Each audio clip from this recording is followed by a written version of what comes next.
আমার কলেজের শিক্ষার্থীরা, তোমাদেরকে স্বাগত জানাচ্ছি আমার নতুন আরও একটি ক্লাসে। আজ আমরা পরিফেরা পর্বের যে বৈশিষ্ট্য, প্রাণীদের যে বৈশিষ্ট্যগুলো রয়েছে সেগুলো নিয়ে আলোচনা করব। পরিফেরা, এখানে দেখো পরিফেরাকে যদি আমরা ভাগ করি, এখানে হচ্ছে পরি মানে কিন্তু পরিমণি না, আমাদের যে পরিমণি নায়িকা আছে সেই পরিমণি না, এখানে পরিতে হচ্ছে ছিদ্র, ঠিক আছে, পরিতে ছিদ্র। আর ফেরি মানে ফেয়ার, এটা হচ্ছে যে বহনকারী, মানে পরিফেরা মানে এখানে দেখো ফেরিরা কি করে, বহন করে না। ফেরি দেখছি না আমরা, ফেরি কি এক জায়গা থেকে আরেক জায়গায় কোনো লোকজনকে নিয়ে যায়, কিংবা হচ্ছে তোমার হচ্ছে যানবাহনকে নিয়ে যায় ফেরি। এই যে পরিফেরা, এখান থেকে হচ্ছে পরিতে ছিদ্র। আর এই কারণে এই পরিফেরার পর্বের প্রাণীদেরকে ছিদ্রাল প্রাণী বলা হয়। এই ছিদ্রাল প্রাণী মানে হচ্ছে যে এদের মধ্যে অসংখ্য ছিদ্র থাকে, ঠিক আছে, এক কথায় অসংখ্য কী থাকবে, ছিদ্র থাকবে। আর এরা হচ্ছে আবার স্পঞ্জ নামেও পরিচিত। স্পঞ্জ, আমরা স্পঞ্জের মিষ্টি খেয়েছি জানি, স্পঞ্জ ভেতরে রসালো থাকে, চাপ দিলে রসগুলো বেরিয়ে আসে, এই জন্য এরা হচ্ছে স্পঞ্জ নামেও পরিচিত। এবার আমার কলেজের শিক্ষার্থীরা, এবার আমরা এর বৈশিষ্ট্যগুলো দেখব, পরিফেরার যে বৈশিষ্ট্যগুলো সেগুলো দেখব। এখানে আমি খুব সহজ, একবারে খুব ইজিভাবে লিখেছি এবং এগুলোই তোমরা লিখে নিবা, আর আমি এগুলোকে ব্যাখ্যা করব। দেখো, এরা হচ্ছে আগে আমাদের যাদের কোষীয় মাত্রা, আমাদের মাত্রাগুলো আছে না, সংগঠন মাত্রা, এরা হচ্ছে কোষীয় মাত্রা, মানে শুধুমাত্র কোষ আছে এদের, ঠিক আছে। আর অসংখ্য কোষ থাকে, এরা হচ্ছে অনেকগুলো কোষ দ্বারা তৈরি, ওকে। আর এদের শীর্ষে থাকবে অ্যাসকুলাম নামক ছিদ্রপথ থাকে শীর্ষে। এই যে একটা দেখো, আমি এখানে আর্ট করেছি, দেখো এই যে উপরে দেখো ছিদ্র আছে একটা, এই যে ছিদ্র, এই যে অ্যাসকুলাম নামে একটা ছিদ্র আছে, এটা হচ্ছে অ্যাসকুলাম, ঠিক আছে, অ্যাসকুলাম।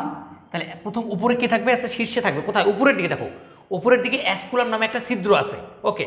তারপরে দেহপ্রাচীর অস্ট্রিয়া নামক ছিদ্রপথ রয়েছে, এই যে দেখো, এই যে একটা ছিদ্রপথ, এই যে ছিদ্রপথ, এই যে ছিদ্রপথ, এই যে ছিদ্রপথ, এই যে ছিদ্রপথ, এই যে ছিদ্রপথ, এগুলো হচ্ছে অস্ট্রিয়া নামক ছিদ্র। কি অস্ট্রিয়া, এগুলো আমরা কি বলবো, অস্ট্রিয়া, এগুলোকে বলবো আমরা অস্ট্রিয়া, ওকে। এগুলো হচ্ছে আমাদের অস্ট্রিয়া, ওকে।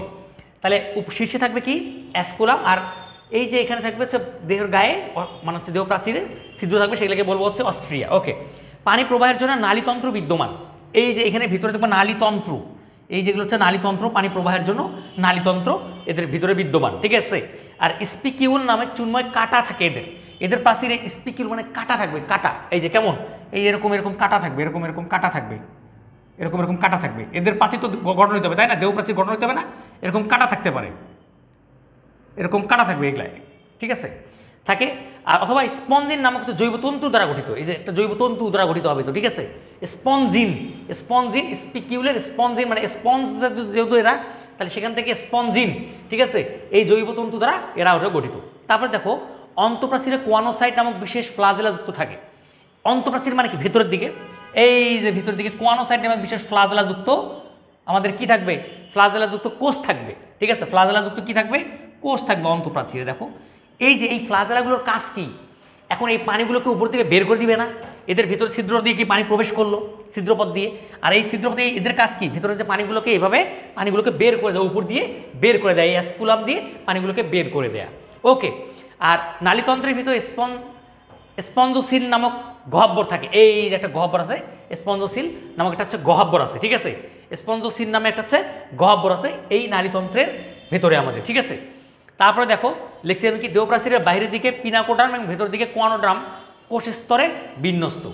তাহলে হচ্ছে দেহপ্রাচীরের বাইরের দিকে, কোথায়, বাইরের দিকে পিনাকোডার্ম, ডার্ম মানে কি, আমরা কি ডার্ম মানে কি জানি না, আমরা ডার্ম মানে কি ত্বক না, তাহলে পিনাকোডার্ম, তাহলে বাইরের ত্বক হচ্ছে পিনাকোডার্ম, আর ভেতরটা হচ্ছে কোয়ানোডার্ম, ঠিক আছে, ভেতরটা হচ্ছে কোয়ানোডার্ম। আর মাঝে থাকবে মেসোহিল, মাছ থেকে মেসোহিল আমরা মনে রাখবো, মেসোহিল, মাঝে থাকবে কি, মেসোহিল, ওকে। আর এই পূর্ণাঙ্গ প্রাণীরা কিন্তু নিশ্চল, এরা যে জায়গায় থাকবে ওই জায়গায় থাকে, এরা পূর্ণাঙ্গ যারা যখন বড় হবে তখন এরা হচ্ছে নিশ্চল প্রকৃতির হয়, ঠিক আছে। এই হচ্ছে আমাদের পরিফেরা পর্বের প্রাণীদের বৈশিষ্ট্য। তাহলে আমরা যদি আরও একবার দেখি, কোষীয় মাত্রার এরা অসংখ্য কোষ দ্বারা গঠিত হবে। তারপরে শীর্ষে থাকবে অ্যাসকুলাম, এবং দেহপ্রাচীরে অস্ট্রিয়া নামক অসংখ্য মানে নালীপত্রকে ছিদ্র থাকবে আর কি। আর পানি প্রবাহের জন্য নালীতন্ত্র আছে, এদিক দিয়ে পানি প্রবাহিত হবে, ভিতর দিকে যাবে আর কি। তারপরে স্পিকিউল নামক চুনময় কাটা থাকে, অথবা স্পঞ্জিন নামক জৈবতন্তু দ্বারা এদের দেহ প্রাচীরগুলো গঠিত হবে, ওকে। অন্তঃপ্রাচীরে কোয়ানোসাইট থাকবে, অন্তঃপ্রাচীরে কোয়ানোসাইট যুক্ত ফ্লাজেলা থাকবে, যারা কি করবে, পানিগুলোকে উপরের দিকে বের করে দিবে, এই যে অ্যাসকুলাম দ্বারা বের করে দিবে, ঠিক আছে। আর নালীতন্ত্রের ভিতরে স্পঞ্জোসিল নামক গহ্বর থাকবে, এই যে একটা গহ্বর আছে, এই যে একটা গহ্বর থাকবে এর ভিতরে, স্পঞ্জি নালীতন্ত্রের ভিতরে একটা গহ্বর থাকবে, ঠিক আছে। আর দেহপ্রাচীরের বাইরের দিকে হচ্ছে পিনাকোডার্ম, আর ভেতরের দিকে হচ্ছে কোয়ানোডার্ম, আর মাঝে থাকবে মেসোহিল। আর পূর্ণাঙ্গ প্রাণীরা কেমন হবে, এরা হচ্ছে নিশ্চল হবে, ওকে। তাহলে দেখো আবারও দেখো, এরা হচ্ছে ছিদ্রল প্রাণী, এটা খুব এমসিকিউ আসে। পরিফেরা পর্বের প্রাণীরা কিন্তু ছিদ্রল, ঠিক আছে। কারণ ছিদ্রাল কেন, ছিদ্রাল হচ্ছে যে এদের অসংখ্য ছিদ্র রয়েছে, ঠিক আছে, পোর অনেকগুলো ছিদ্র রয়েছে আর কি, ঠিক আছে। আর এরা হচ্ছে বহন করে, ঠিক আছে।